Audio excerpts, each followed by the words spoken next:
They're no good. They have no ideas. They have no nothing. The Democrats.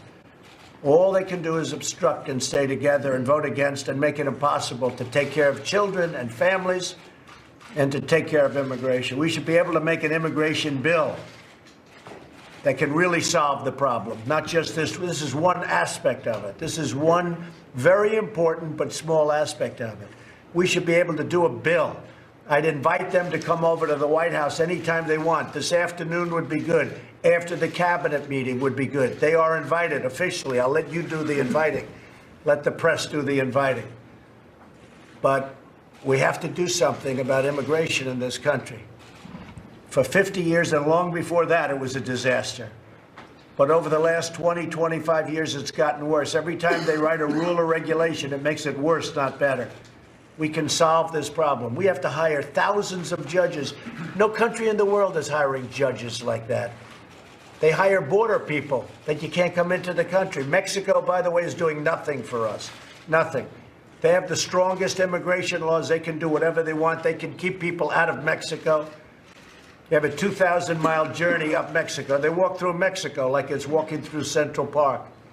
It's ridiculous. Mexico does nothing for us. So then when people say, why are you being so tough with NAFTA? And I am being tough because it's a terrible deal for the United States. Mexico's making $100 billion a year off us and the horrible NAFTA deal. And I am being tough. One of the reasons I'm being tough, because they do nothing for us at the border. They encourage people, frankly, to walk through Mexico and go into the United States because they're drug traffickers, they're human traffickers, they're coyotes. I mean, we're getting some real beauties. Mexico is doing nothing for us except taking our money and sending us drugs. They're doing nothing. They could solve this problem in 2 minutes. You wouldn't even have to do anything. But they don't do it. They talk a good game, but they don't do it. So we'll see how that all comes out. It'll be very interesting to see. So with that, I'll end by saying we had a tremendous success in North Korea.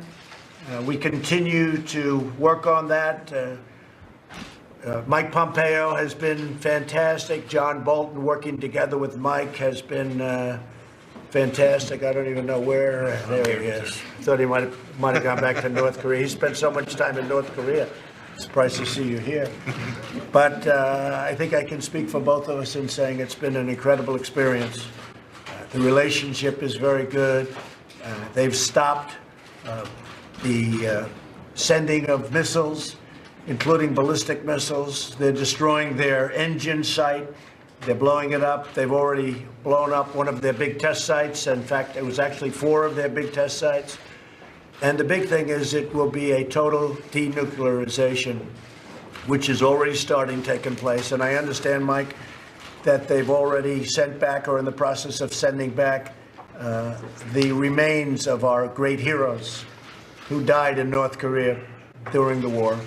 And that's already in the process of coming back. Plus, as you all know very well, we got back our hostages, our 3 hostages who are right now living very happily with their families, and we're very happy about that. So we've made tremendous progress with respect to North Korea, even since I last spoke to you. What we agreed to do is have a meeting. I know that some of the media says, oh, they agreed to meet. Well, anybody would have agreed to meet, and it would not have been possible for past administrations to have met in the way that we've met. This was an incredible, important meeting all over Asia. They're in love with the United States because of what we've done. And Japan, I spoke to Prime Minister Abe, and he is so thrilled. He doesn't have rockets going over Japan. That makes him very happy, General. You know that, right? He's very thrilled not to see rockets going over Japan. There were plenty of them sent right over Japan. And he said, I want to thank you because what you've done is incredible. There are no more rockets going, and there's no thought of it. Now, things can change. I said it last night in a speech. Things can change. Personalities can change. Maybe you end up with conflict. Maybe you don't. But the relationship that Mike has and I have with Chairman Kim and his group is a very good one, very strong one, and I think it's going to lead to tremendous success. But the document we signed, if people actually read it to the public, you'd see, number 1 statement, we will immediately begin total denuclearization of North Korea. Nobody thought that would be possible. If you remember a year and a half ago when Mike and I came into office, and when this group came into office, everybody was talking about there's going to be a war. Going to be a war with North Korea. During the Obama years, that's all I heard about, war with North Korea. You have 28 million people 30 miles away from the border where they have thousands of massive, they call them cannons. That's what they are. They're bigger than howitzers. And they're all aimed at Seoul. Seoul has 28 million people. And it would be not a catastrophe of 100,000 people or 200,000 like I'd read from you. This could have been a catastrophe of 30, 40, 50 million people. And I think we're very close to having that situation solved. We've had some very good news even over the last couple of days. They want to get it done, we want to get it done, and we're moving quickly. So North Korea has been an incredible experience for me, and we're going to help them also get back on track. We think that it has tremendous potential. Chairman Kim thinks it has tremendous potential. I want to also thank, as you know, Prime Minister Abe. I want to thank President Moon from South Korea. He's been terrific. He's been really moving it along and pushing as hard as they can. But without the United States, it had no chance whatsoever. I also want to thank President Xi of China, because the border was very strong during a very critical period. Unfortunately, the border is getting a little bit weaker now, but that's okay. But we have to get him to keep it tough. But I do want to thank President Xi of China. So with all of that, we're having tremendous numbers, tremendous economic success. I think we're having the most successful period of time economically, perhaps in our country's history. GDP numbers have been great, but the ones that are coming out, I'm really looking forward to seeing them. I think you're going to see numbers. I just see the activity. I see the business yesterday. And last evening was really, that was an incredible evening that we spent. That was, to me, just an incredible evening. A lot of you were there. I see a lot of the faces. A lot of you were there. At least 15,000 people couldn't get into the arena. And the arena was big. It held 9,000 people, but sadly, 15,000 people couldn't get into the arena. But it was a very special evening, and people had a good time, but they also heard a lot. So I want to thank everybody very much. Mick Mulvaney is going to be giving a little report. You can do it in front of the media. Would the media like to hear Mick Mulvaney's report, or would you find it extraordinarily boring and therefore not fit for camera? I don't know. Would you like to hear it? Yes. All right, it'll be good. And why don't we do this? We'll say grace afterwards, Mike, and we'll do Mick, and then we'll say grace. We don't necessarily have to do that in front of the cameras, okay? All right, Mick, go ahead, please. We'll try really hard to make this not boring, Mr. President.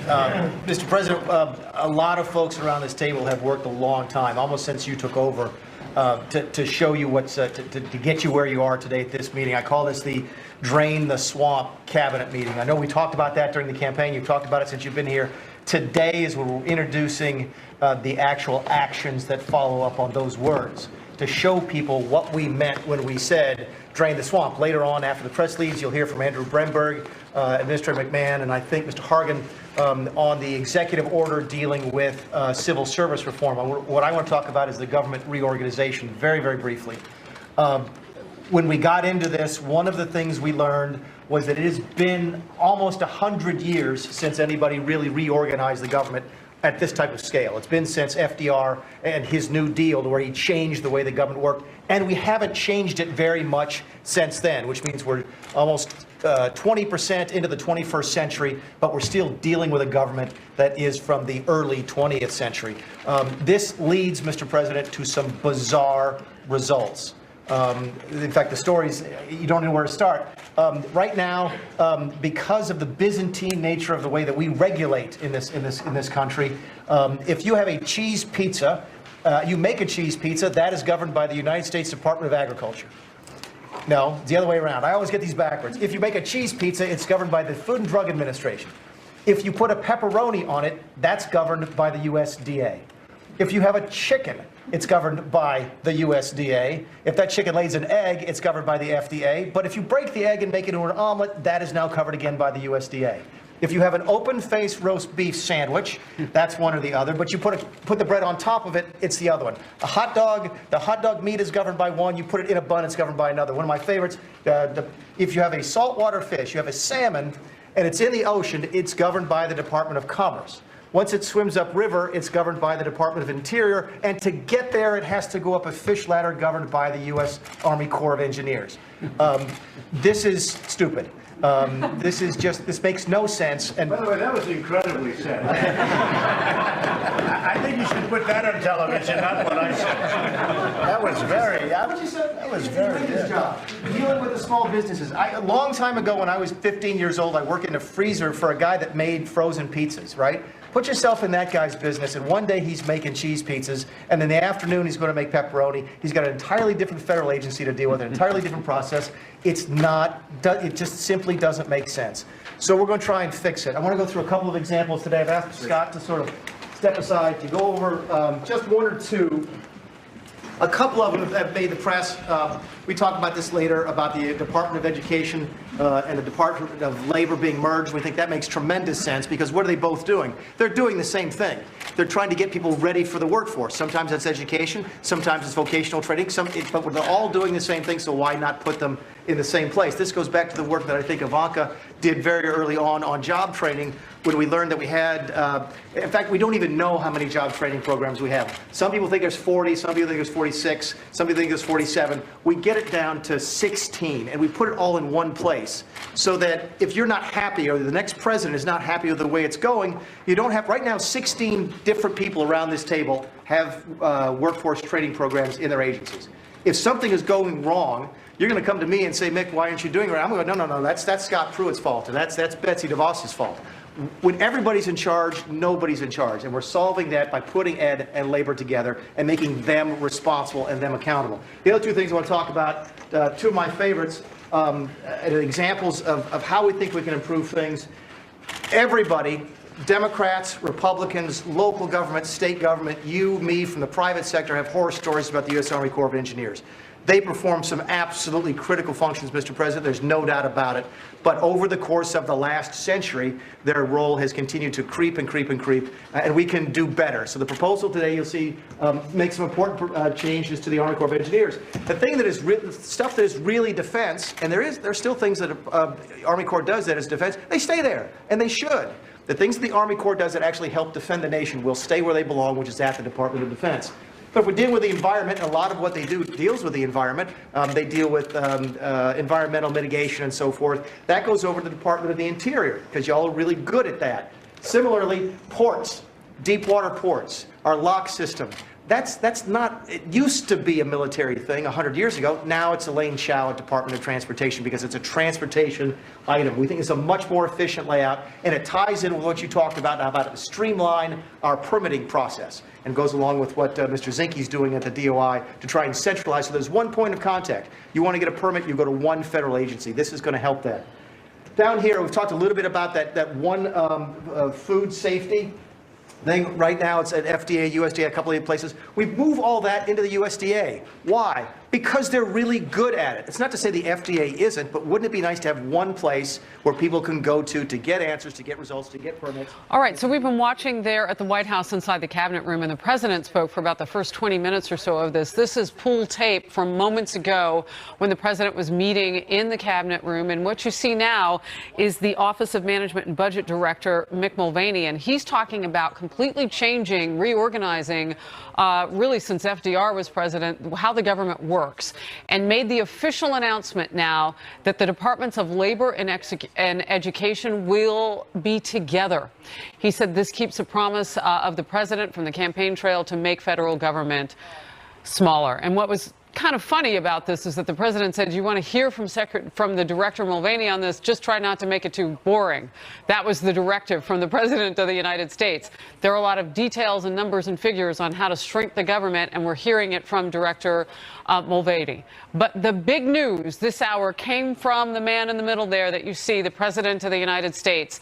A fiery conversation nationwide, as you know, about how to deal with illegal immigration at our border, families being separated, families facing prosecution for crossing illegally, and all of the like. And the president jumping into that and making a couple of developing statements. First of all, he said he's directing HHS, the DOJ, and the DHS to reunite families. That is something that is confirmed by the president. And he put out an open call to Democrats to get to the White House today. He's ready to meet. You need 60 votes. He says we need 60 votes because of, quote, ridiculous filibuster rule. As soon as you can today, he wants them to get there. And then simultaneously making news is the First Lady of the United States in Texas down at the border.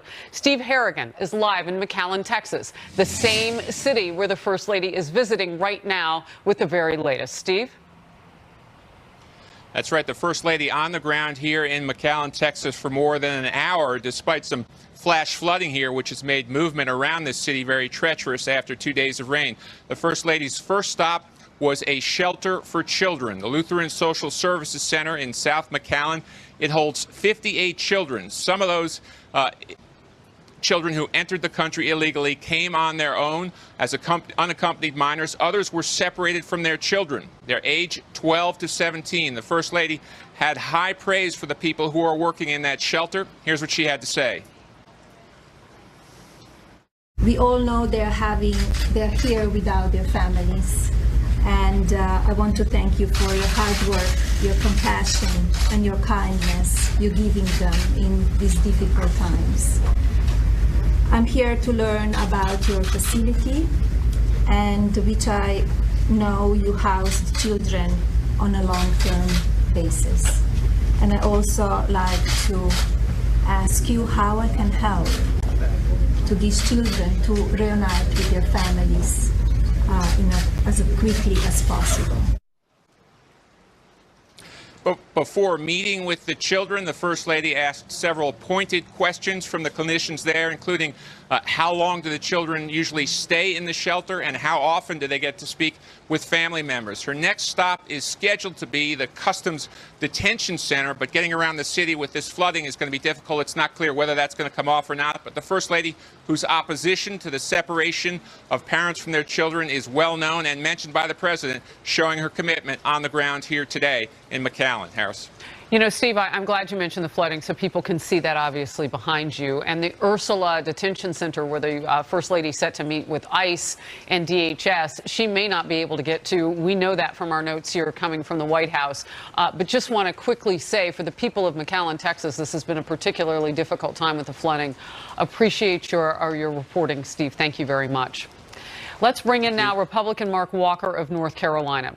He chairs the House Republican Study Committee and sits on House Oversight. He's a congressman among the group of lawmakers who huddled with Attorney Jeff Sessions on immigration yesterday. Great to see you today. Boy, this has been an emotionally explosive issue and one that has really been fraught with politics getting in the way, if you will. Catch me up on all the developments now, because I understand from the Washington Post and it's their reporting that there will be no more prosecutions of families as they come across the border. What's the latest? Yes, that is what has been discussed and suggested. You are correct. Attorney Jeff Sessions attended our Republican Study Committee meeting yesterday afternoon. Talked about a myriad of issues, and certainly that is one of the ones that we want to make sure as Republicans. Sometimes we're pitched as more rule of law than compassion. I believe there's room to do both in this situation. My background, as you know, is one in the church world, spending time in the refugee camps, mission trips, seeing some of the heart-wrenching stories. We always want to make sure that children are taken care of. I applaud the president for acting on this, and I hope that over the next 24 to 48 hours, the House and the Senate can do something that's long-term, that gives that executive order really to further that out to pass just this administration, but in later Congresses as well. All right, so you've been meeting and talking, obviously, you're saying with the president as a group there. I just want to understand if that's the case, because the president also said something a few minutes ago from the cabinet room that I want to check with you. He says that he's directing his human health services, the DOJ, the DHS, to reunite families. And that's a confirmation from the president. Has that been where he is all along? And why did it take so long to get to this point? Well, I think in being fair, Harris, this has been an evolving issue. Over the last several weeks, it has been heightened. And I believe there is some credit to say we're acting on this. Some of the pictures that we've seen, as horrific they're from 2014, 2013. Not to reiterate the talking points, but this has been around for many years. It was heightened or expanded in April, but realizing the situation, because here's the thing, these border agents, one of the first pieces of legislation I passed was mandatory training for border agents who could be able to look at the signals for those being human or sex trafficked. Think about how much work that is for these border agents. We don't always know if these children belong to these parents. We don't always know the situation. So we want to make sure that as we move forward to keep these families together, which I'm a big family proponent, we also want to make sure that they have the latitude if there is nefarious behavior or if a child is being damaged in these nefarious ways. We want to make sure that we offer those protections as well. All right, real quickly, the president is making some more comments about immigration. Congressman Walker, can you stand by for the president for just a moment, because I have a follow-up question. Sure. Let's watch. Together, we don't want to have children separated from their parents. You have to understand, you gave an example yesterday of 12,000 children. Of the 12,000, 10,000 came up either alone. They weren't necessarily young children, but either alone, or they came up with traffickers and coyotes. And these coyotes are bad dudes. But they came up with other people, brought them up, and they used them. They're using these children. That's 10,000 out of the 12. Of the 2,000, a lot of the people, when they came in with their children, this is their third, fourth, fifth time trying to come into our country. So this is not a perfect situation. This is very bad. Now, port of entry, if you go to a port of entry, it works out very nicely. They've been doing a very good job, but they don't want to come in through the port of entry. That's called doing it the legal way. But many of the people in the 2,000 category, you're talking about 2,000 children, those are people that have tried to come into our country many times the same way. They don't want to go into the port of entry. Usually that's for a very bad reason. Why don't they want to go in illegally? So you have to ask yourself that question. So you have a situation that is ripe for Congress to get together and come up with a solution. And I am ready, willing, and able to help, and ready, willing, and able to take this pen right here and sign very quickly. Zero tolerance still exists, though? Or is suspending zero If we tolerance? took zero tolerance away, you would be overrun you'd have millions of people pouring through our border. If you took zero tolerance away, everybody would come right now. They'd be getting their little belongings, unfortunately, and they would be heading up. You would have a run on this country, the likes of which nobody's ever seen. So we have to have strong borders. Frankly, the wall, in terms of drugs, in terms of keeping certain people out that we don't want in this country, the wall is imperative. We have to have the wall. We've started the wall. We have $1.6 billion. We're fixing tremendous amounts of wall where it's been overrun. But we have to come up with a solution. I would consider it, whether it's North Korea, whether it's so many other things. We have a lot of things. Look, I've been given a very tough hand. Because I came up here, we had an economy that was going down. We had an Iran problem. We had a Middle East problem. Take a look at what was going on in the Middle East. It's a lot better now. You're a lot smoother right now than anything you heard over the last 8 years. But we were given a lot of bad cards. One of the bad cards, we're given this immigration mess. And it was made worse by all of the different contradicting laws that have been passed. So we're going to work very hard with Mike Pence and with everybody else in this room. We're going to work very hard to see if we can solve the immigration problem. But we need Democrats to be able to do it. If they're going to obstruct, it can't be done because the Republicans don't have the votes. Now, I think we're going to win additional Senate seats. That will help us a lot. But unless we get additional Senate seats and unless we keep the House more or less like it is right now, you're not going to be able, unless the Democrats are serious and they want to come along and they want to get immigration work done. We can do something that's going to be historic. We can do something that will be historic, and we can get it done. I am ready. I'm here. All of these people, these are very talented people. We're all ready. We're all here. We need votes from the Democrats or nothing can pass. Thank you all very much. Thank you. Thank you. All right, so the President of the United States wrapping this cabinet meeting up. We knew that that was coming. We had shown you a good 30 minutes of those taped comments from the cabinet room, from the pool reporters who were there. And so now those are the final comments from the president. I want to bring back Republican Mark Walker of North Carolina, chairs the House Republican Study Committee and sits on House Oversight. Real quickly, just to hit what the president was saying right there, as I understand it, then zero tolerance policy is still in place. He says without it, our country would be overrun. So what has changed as far as what we're doing at the border right now? Well, I think a zero policy is a policy that ends catch and release, that ends the opportunity to continue to move throughout our country. We have over 40,000 convicted felons, not just charged, but convicted, that are roaming around in this country. We've got to be able to have a zero tolerance policy, but it doesn't mean that we have to separate families. There is room to do both. The other point that he mentioned was the overall immigration. We need to continue to transition to a merit base. We have about 10% of our immigration is merit-based. Canada and England are 30%. Australia is over 54%. We need those kind of votes to change it long term. All right, and I want to step in with this with you too, because this news has been breaking as we've been together now, Congressman Walker. So we talked before about that Washington Post report that the prosecutions would be stayed. It's in fact just a suspension of those prosecutions of people coming over our southern border illegally. You're taking a look at that, and you were telling us about that before, so I just want to reinforce what you were saying so that people don't think that this is a permanent change. Congressman Walker, along for the breaking news. Sir, thank you for your time. Always a privilege. Thanks, Harris. A voice now from the other side of the political aisle. Congressman Pete Aguilar is a member of the Congressional Hispanic Caucus and the New Democrat Coalition. The California Democrat, also one of the leaders of the discharge petition forcing today's votes and a key player in the immigration debate. Great to have you today. So the goalposts are moving and things are changing. This administration making some changes. What do you think are the highlights of this? What is positive that people can take away? Well, I think everybody should take away that there's still mass confusion.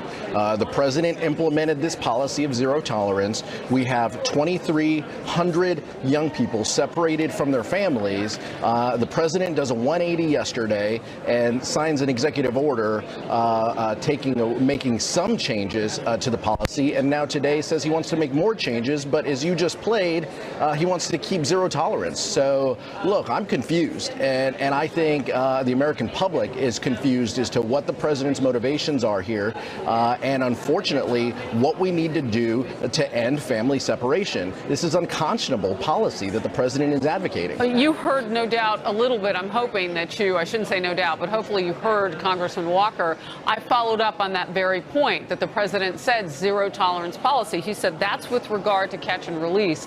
What we will no longer see is the separation of families at the border, and they're trying to figure out moving forward. The president says he's ordered all these agencies, DOJ, HHS, and DHS, to reunite those families. You say there's some 2,300. I think my colleague from North Carolina is conflating some of these issues.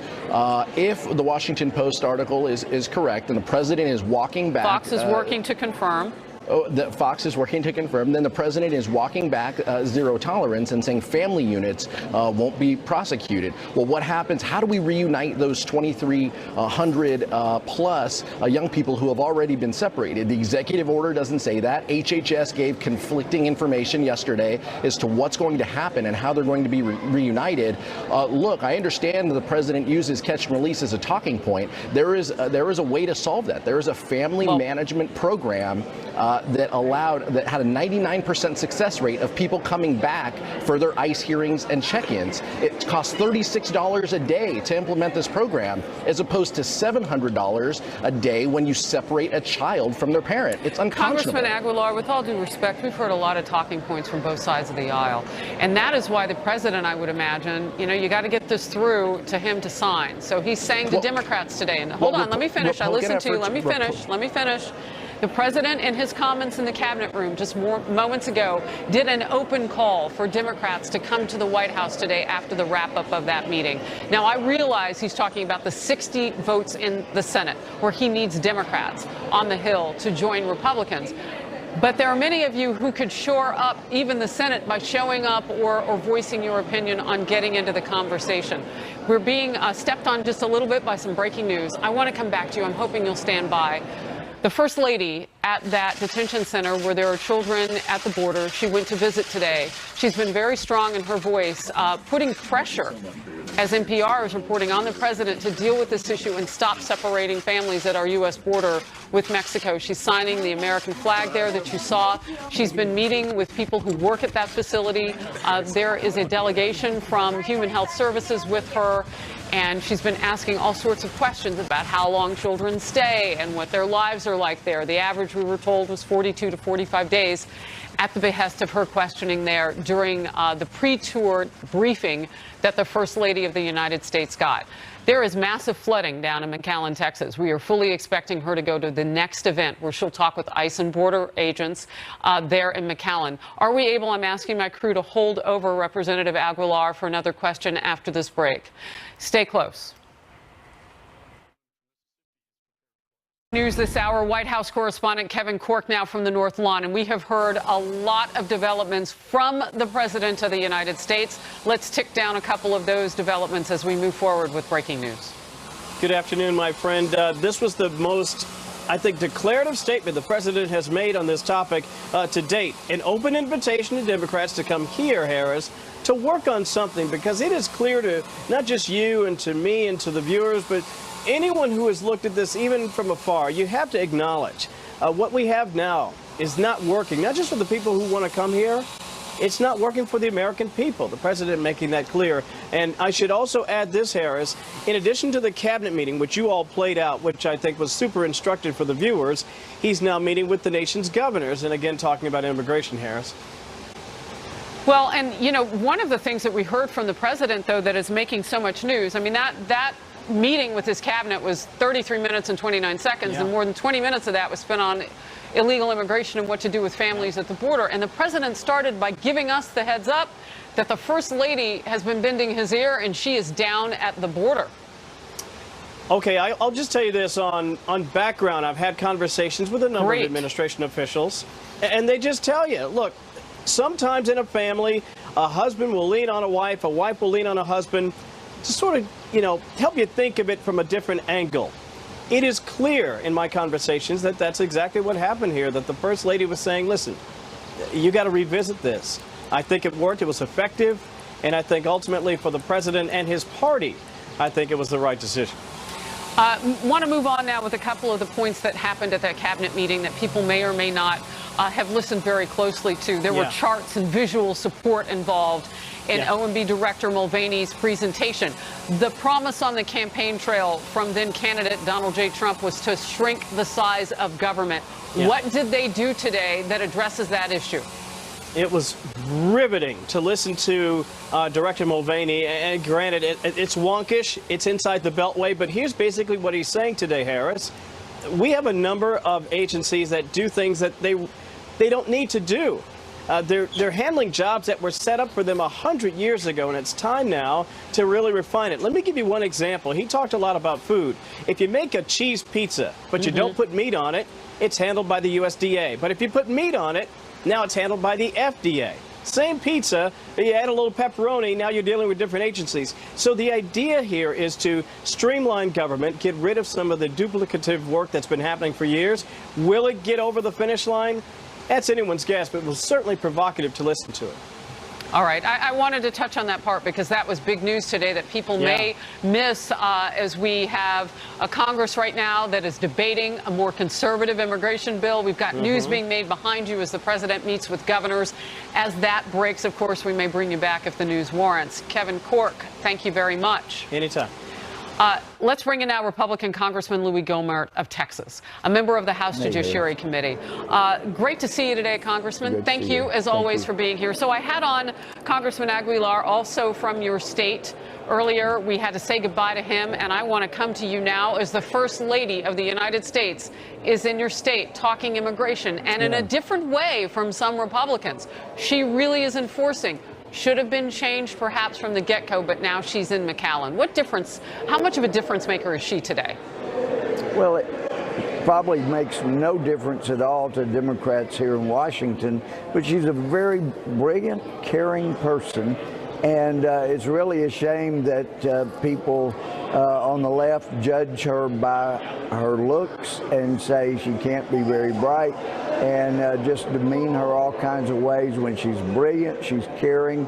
And when she goes out, everybody I've talked to that has been in her company and seen her kind of deep caring, coming from the heart, they are just really impressed with the depth of Melania Trump. So I think the president's right. We're very fortunate to have a first lady like she is. Our second one, of course, who was not born in America. The first was John Quincy Adams' wife, Louisa. Yes. But if Abigail hadn't been so mean to the girl he was really in love with in Massachusetts, he probably gracious. would. But that's a different story. But, you have more detail on more things. But we're very fortunate to have her, and she is down there, and I think she brings a great perspective to the president, which makes them a really good team, actually. NPR is reporting that the words that were used were she brings pressure to the president on this issue. She asked some interesting questions, and as a journalist, I have to say I'm wondering how much of this is being asked on Capitol Hill. So she says, what stage are these children in and when they arrive? Speaking of the trauma they've been to, the average maximum time there at facilities, we were told 42, 45 days.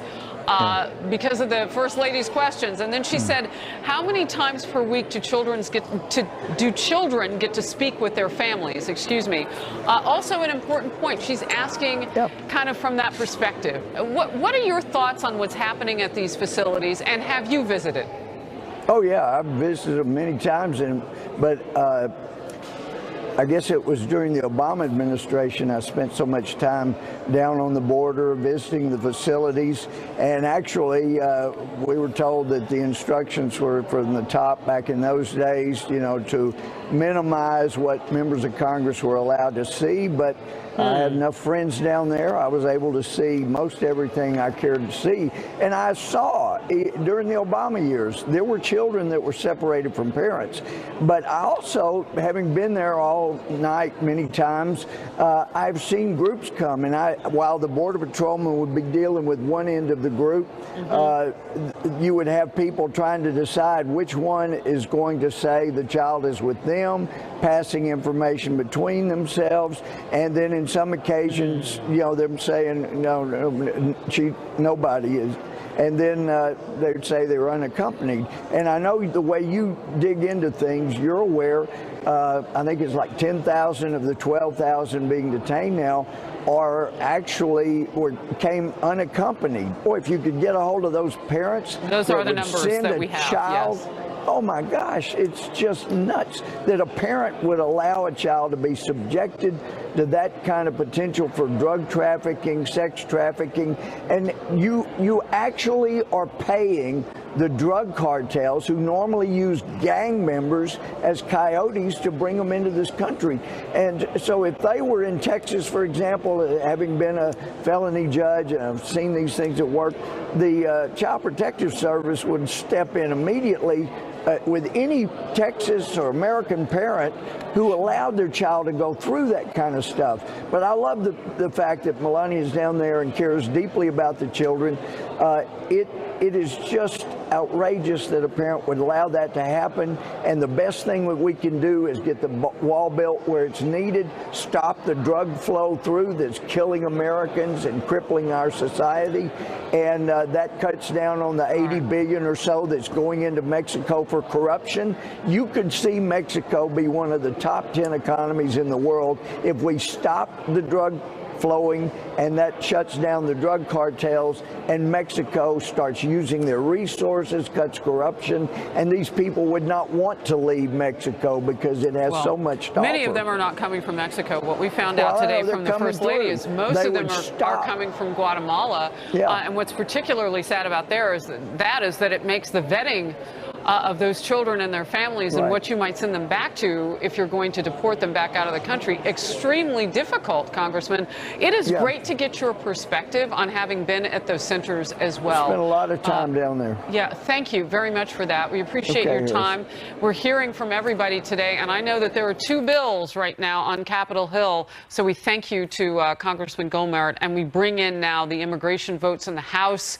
Coming up, they're debating that first more conservative bill and then the more moderate one. What would the president actually sign? Bring in now Newt Gingrich, the author of the new book, Trump's America, also a Fox News contributor and former Speaker of the House. Good to see you, sir. It's good to be with you. Let's talk about the binary choice that you were speaking of today. You say it's either border protection or open borders. Why? Well, because if you listen to the Democrats who complained about President Trump's executive order, they were saying any detention is wrong. So they say, first, parents and children can't be separated. Second, any detention is wrong. Well, that means you're there for open borders. Because at that point, you're going to have a flood of people, as you're pointing out, people from Guatemala, Honduras, Nicaragua. And you have to ask a serious question about how many people do you want to have come in the U.S. illegally on an annual basis? Because if word goes out throughout all of Central America that you can get into the U.S., we'll see several million people show up. Yeah, you know what's interesting about that? So I think there was some misunderstanding, and you know, I know that people across the political aisle will try to exploit that fact, but there actually has been some misunderstanding. So the president said that absolutely zero tolerance policy is still in effect. And then Congressman Walker explained that that has to do with catch and release.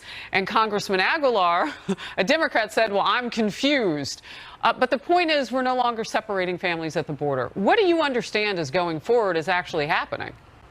Well, look, I think they've got to work out a lot of details. First of all, there are 2 points here that keep getting glossed over by deliberate emotionality. When you say children, and you mean people up to 18 years of age, you're talking about a substantial number who actually belong to MS-13 and similar gangs. There are people 15, 16, 17, 18 years old who are in these gangs. You can't automatically lump them in with 5-year-olds. Second, there are some adults in those groups who are bringing young men and women up here for the purpose of selling them into sexual trafficking. They're not parents, and as you point out, 10,000 of the kids, I think, are not accompanied by parents. A number of those are actually being brought up here for the purpose of selling them into forced prostitution. And I think you have to be very careful about automatically saying, let's lump them together. You need judgment about who is safe, who's not safe, who is a real parent, who's not a real parent. It's a lot harder than just the speeches on the House floor. You know, I'm wondering about 2 developments today. So there were early reports that we're sending military attorneys, JAG officials, down to the border. And they won't be advocating for the children. They're down there to try to figure out what's going on illegally at the border.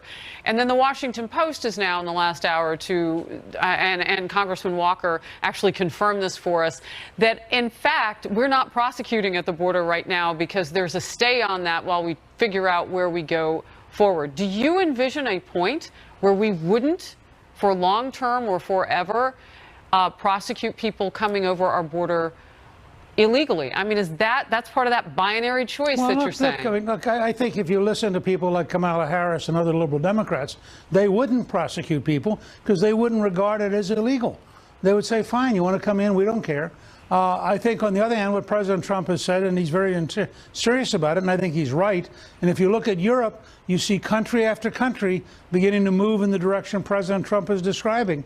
The Italians, for example, just turned away a ship filled with refugees, and then the country of Malta turned the same ship away. It was finally accepted in Spain. but there's a growing sense in Europe, too, that you just can't open your border and have hundreds of thousands of people pour in.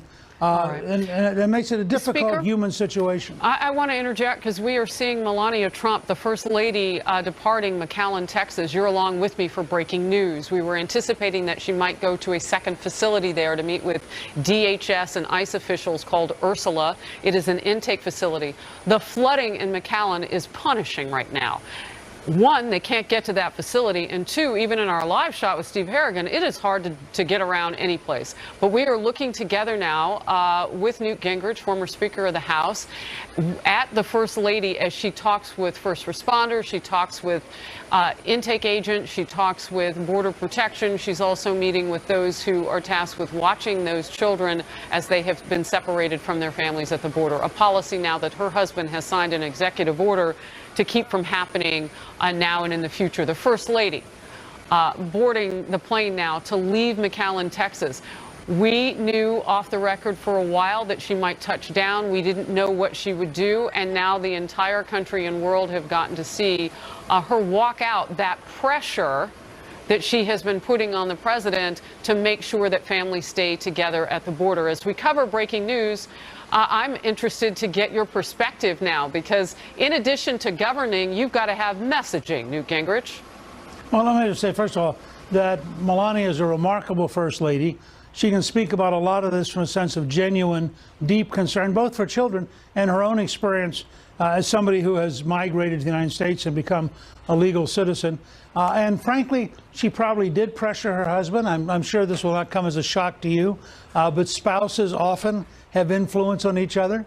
And I know Callisto on occasion has influence on me. And I suspect that the president got several days of pretty strong language that got his attention. I mean, he pays attention to her. And she's she's a very strong personality. Well, and they both have children. So, you know, I mean, right. Just talking about Barron is very young still. You know what? I want to ask you about these two bills. I mean, you have been there in the middle of history as things come up, Newt Gingrich. How difficult is it to dwindle down to one bill? You've got a split thing going on inside the Republican Party. You've got a conservative bill, a moderate bill. What does it all mean? Well, I've been saying since President George W. Bush first tried to do this in 2007, you cannot pass a comprehensive immigration bill. I hope they can get a bill through the House today. I'll be very pleasantly surprised if they do. But the fact is, when you write a comprehensive bill, each piece brings its own opponents. And so you end up sinking the bill by its very complexity. If it does fail, and I hope that they can get one of these two through the House, and then we'll see what the Senate does. If it does fail, I hope they will immediately next week bring up a very small, very narrow bill that relates directly to the challenge of separating children, override the court decisions, send it to the Senate, and then see if Chuck Schumer is really going to block taking care of children and allowing them to be with their parents. Real quickly, because I have a follow-up to this, so maybe even a short yes or no. Is there enough pressure? Is there enough of a deadline now to get something done on Capitol Hill? No. Wow.